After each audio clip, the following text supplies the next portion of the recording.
From the headquarters of Fight Back Media, The Morning Report, with your host, Willie Lawson.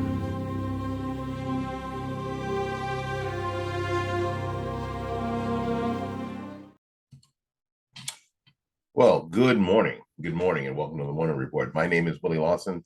The Morning Report is a production of FightBackMedia.com, FightBackMedia.com, FightBackMedia.com, and FightBackMediaTV.com. It is Friday, August the 5th. This year is zipping by, 60 beats a minute. That's my music training. 60 beats a minute, never any faster, never any slower. Time is not moving faster. Time is moving consistently and incessantly. It's just not stopping. It's not slowing down for anybody. And more things are being packed into it. So it seems like it's just zipping by. But you know what? It's just like that drummer who's just like a rock. Just not stopping. Or that bass player. Boom, boom. Just clicking right along. So enjoy the parts of your life that you need to enjoy. Notice the people in your life that you need to notice. Do the things in your life that you need to do. Because if you think you have time, you think you might have time. What you don't have is time. For the most part, time has you. So with that in mind, let's get started with the stories on the Morning Report. All righty. Let's make sure. Oh, here we go. I had made sure that I had the right tab. Got like 750 tabs open. Fortunately, my new computer can handle it. It's just me, my old computer, that can't handle it. All right. It's official. Kari Lake is now the Republican nominee for governor in Arizona. Only took 3 days. Let's see, the election actually it took longer than that because they had early voting, they had absentee voting, and then they had the day of election on Tuesday. And last night, they finally, I think they were waiting. This is just me, and I'm right a lot. I think they were waiting on Maricopa County. Yes, Maricopa County, the largest county in Arizona. And she finally took the lead. She was gaining as they were counting in Maricopa County. And I think frankly, I think it became too obvious, too big, and too many people were watching. This is the key. Too many people were watching for them to pull much funny business. And I think this is always the key. The more eyes these people have on them, the less likely they are to pull some criminal activity. And that's why they don't like eyes. That's why they don't like these drop boxes being in places that have cameras on them 24/7, or humans on them, or are locked up at night. That's why they don't like it, because they don't like eyes. They don't like people watching them. They want you to trust them. They want you to believe them so they can lie and cheat and steal with impunity and in comfort. So anyway, the story is the GOP primary for Arizona governor was statistical dead heat in the final days of the campaign before the polls closed Tuesday night to settle another Republican Party proxy that pitted Karen Taylor Robinson, endorsed by former President Mike Pence, and incumbent GOP Governor Doug Ducey, against Kari Lake, endorsed by, you love him, you hate him, but you can't do without him, former President Donald Trump. After days of ballot counting, enough votes were finally tabulated by Thursday evening for Kari Lake to be declared the winner. The TV journalist turned America First candidate was leading Robson by nearly 20,000 votes out of more than 700,000 ballots counted at the time. Decision Desk HQ has seen enough data to call the race.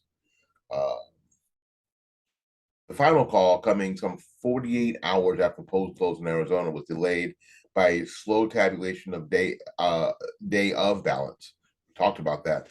Polls closed after polls closed, and the first votes were counted Tuesday night, with still no clear winner, while Robeson took an early lead from Arizonans who voted before the election day. We talked about that too. People who absentee voted, people who early voted. But they said it was funny. The late people said that was going on. But by Wednesday, the advantage had evaporated as the day of votes and ballots from outside Maricopa County were tallied, losing roughly a 10-point lead from Tuesday night. Robeson trailed Lake by nearly 11,000 votes out of the more than 630,000 counted on Wednesday. The race remained uncalled Wednesday night and Thursday as final votes were tabulated, with each ballot drop showing Lake's margin increasing. By the time the race was called, Lake was leading in every Arizona county, and this is really important. She won every county.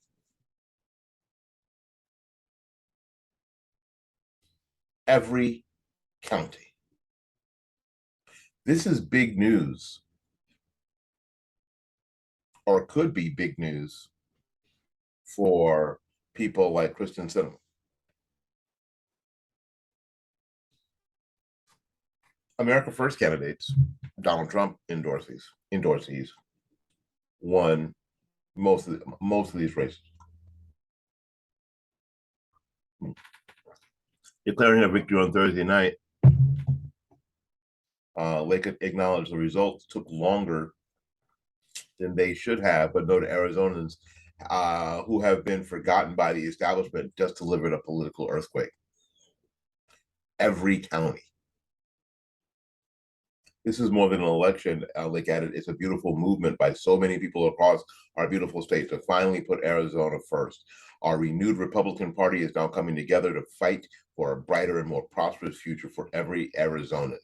She said, starting tonight, we fight to defeat the radical, corrupt, incompetent Democrats and put our government back in the hands of the great people of Arizona. Kari Lake is now officially the GOP candidate for Arizona governor and will take on current Arizona Secretary of State Katie Hobbs in the, we have Kari Lake and Katie Hobbs. Kari Lake and Katie Hobbs. Isn't that cute? In the November general election, less than 99 days away. Before November, though, Lake's campaign, along with Republican National Committee and Republican Party of Arizona, will be looking to get more answers about ballot issues that arose in one Arizona county on primary day. That's Pinal County. Let me see. I'll make sure that I'm pronouncing that correctly. Is it Pima County? Pina County? Let me see. I'll make sure that I'm pronouncing that correct. I think it's Pina County. We call it Pinal County. There aren't many counties in Arizona compared to here in Florida, where there's 67. So it was 67. It's easy to miss one. Gila, Maricopa, Pima is what it's called. In Pima County, they ran out of Republican ballots an hour into the day of election. Now, how that is possible that you run out, or you have a situation where you could possibly run out. Now, it is incredible that it took 3 days to count. Right now, apparently 719,928 ballots. Less than 1 million ballots. It took 3 days. I guess they were using an abacus. I don't know. 1960s math joke for y'all. In any case, but Kari Lake is the winner with 46.78% of the vote to Karen Robinson's 44. Karen Taylor Robeson. I don't want to call her Robinson because her name is Robeson, Robson, with 44.03% of the vote. Some would say if people like Matt Salmon, Scott Neely didn't get in the race, it would have been over sooner, because their percentage of win of the 27,000 votes or 22,000 votes respectively, Salmon and Neely, would have made the difference earlier on. But they have right to be there, so what the heck. So that has finally been decided. All right. Something else that happened here in the great state of Florida. Golly, I love this place so much. Our governor, DeSantis, announced Thursday here outside that window, not far from where your host is sitting, um, that he suspended Soros-backed Hillsborough County State Attorney Andrew Warren, effectively immediately for refusing to enforce state laws. The governor has the authority to suspend a state officer under Article 4, Section 7 of the Constitution of the state of Florida. The governor's office said in a statement. Here's the statement. State attorneys have a duty to prosecute crimes as defined in Florida law, not to pick and choose which laws they choose to enforce based on his personal agenda. The governor said, "It is my duty to hold Florida's elected officials to the highest standards for the people of Florida. I have the utmost trust that Judge Susan Lopez will lead the office through this transition and faithfully uphold the rule of law." The Andrew Warren, the local state attorney, had been elected twice, Democrat in this area. Tampa's blue. Raleigh is bright blue in city politics, and the state attorney was interesting. Had been a Republican. Now is a what town hall calls a Soros-backed state attorney. Well, Soros-backed in the sense that you certainly running with the rest of the super liberal, the super progressive state attorneys around the country. Andrew Warren might have been one of the first, actually. I think one of the first to lead some of these policies that they weren't going to prosecute certain crimes. We're going to decriminalize or not worry about certain things. And the idea was because we had more important things to do, and some of these crimes were they were racist. Some of these things were racist. So in order to be more fair, more equitable, maybe there were certain things that we would, not turn a blind eye to, but not, not exactly, go after. So DeSantis gave a number of examples of Warren refusing to enforce state law. After the Dobbs decision, for example, the Democrats signed a letter saying that he wouldn't enforce any state laws to protect the unborn in Florida. Okay.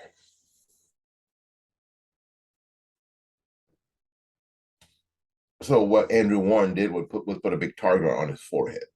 What he said to the governor, basically to his face, he said, any laws that the state of Florida comes up with to protect the unborn, I'm not going to go after people in my district here.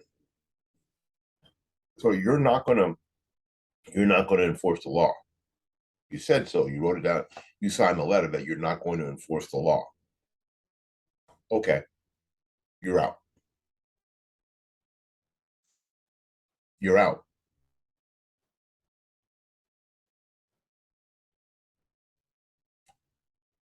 DeSantis also pointed to Warren's position on transgender issues.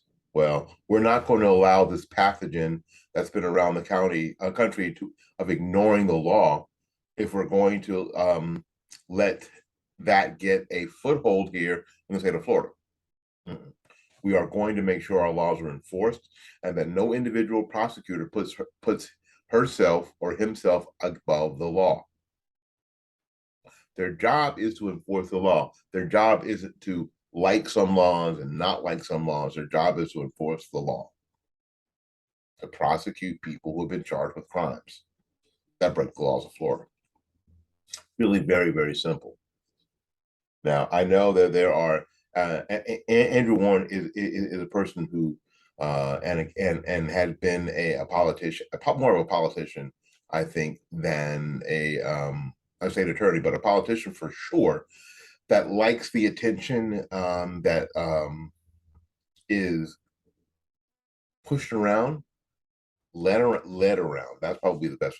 That's probably a better one. Led around by the local politics of the area for sure. He is right in there with some of the with a lot, if not all, of the local leaders and politicians. Andrew Warren is right in there. And personally, why do I think that is? I think that he has aspirations for higher office, maybe even the governor's office at some point. I think I don't know. I don't have any evidence of that. That's just my gut. You know how your gut feels something. Sometimes your gut does. That's just my gut. All right. Anyway, so he's out, and I'm sure we're looking for the aftermath of all of that. I'm sure it's coming. Uh, I don't know. This is a terrible picture. Um, they have this picture of Brittany Griner uh, being let off in handcuffs in Russia. She's looking at the camera. The guards are looking straight ahead and at her. Um, Apparently, there was supposed to be a prisoner swap. American basketball player Brittany Griner was sentenced to 9 years in prison by a Russian court on Thursday after diplomats failed to secure her release back to the United States. Today, American citizen Brittany Griner received a prison sentence that is one more reminder of what the world already knew. Russia is wrongly detaining Brittany. It's unacceptable. I call on Russia to release her immediately so she can be with her wife.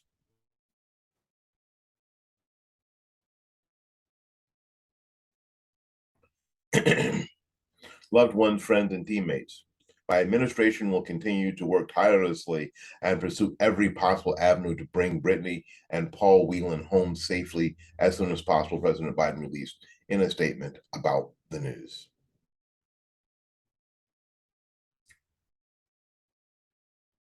You know what Russia said?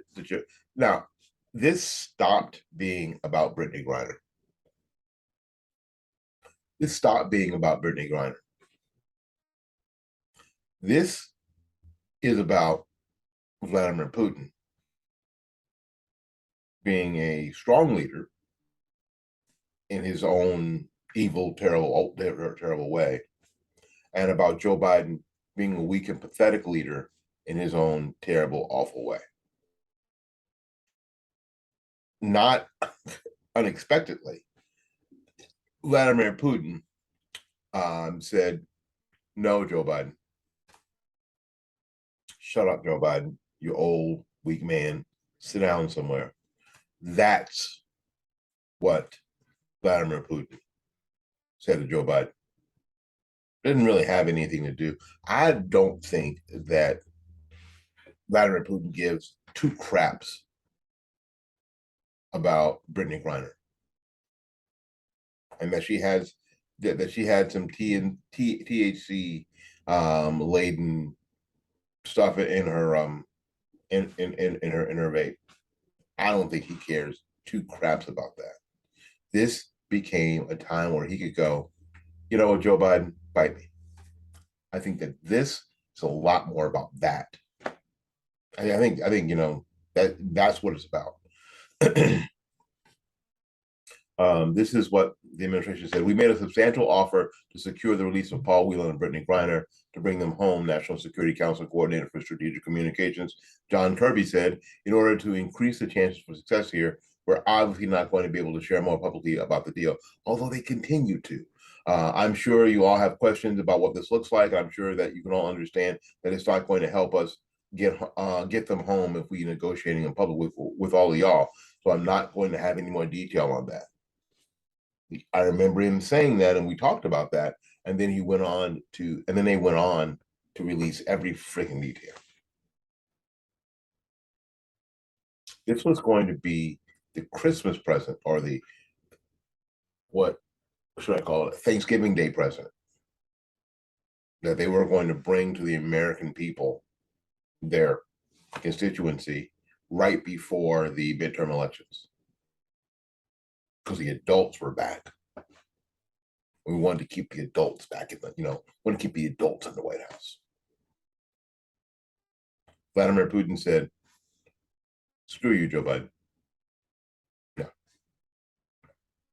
She broke the law here, and she's going to stay here, and she's going to do her 9 years. Maybe. Could I don't know. This just occurred to me in my brain as you were listening to me and as you were watching me. Could this be like a Iran hostage thing? Could it be like an Iran hostage thing where maybe some of y'all aren't old enough to remember where Jimmy Carter is just throwing himself at Iran. Please release our hostages. And all the stuff's going on. And as soon as he was out of office, literally that day, and Ronald Reagan took over, Iran said, "Yeah, hey, there's a bus down here for y'all. Go." The Ayatollah said, "Y'all can go now." There are two theories on that. One is that they thought that, they were getting attacked by Ronald Reagan because he was a cowboy and he was, he was one of those Americans, war hawks. While Jimmy Carter was a pacifist in their eyes. And the other thing is they did it to embarrass Carter. They didn't really care at that point. After that many days, they didn't really care about the hostages. It was just to see if they could embarrass Carter. That's what some people say. That's what some people say. The World Triathlon Committee has decided that they are going to allow dudes to compete with chicks. But in order to compete in a female category in the elite or age group triathlon competitions, a transgender athlete, a dude, must demonstrate that the concentration of testosterone in the dude's serum has been less than 2.5 nanomoles per liter continuously for a period of 2 years. Also, at least 4 years have elapsed since the transgender athlete has competed as a male in any sporting competition, the policy reads. So you can't be William Thomas. That last year I swam with the dudes and got my kicked. Well, this year I'm going to swim with the chicks, and I walk around like, "Ooh, look at me, I'm a girl who still has his penis, who still digs chicks." Well, Willie, how do you know he digs chicks? His teammate says so. His teammates say so, which is really uncomfortable for them in the locker room. So he's in the locker room with a bunch of naked chicks with his penis. They can see that, right? How awful is that? How awful is that? All right, we got to get out of here, making for somebody else. Listen, until we see you again, go out there and learn something, love somebody. And for goodness sakes, I mean it from the bottom of my heart, take care of yourself. Until we see you again, peace.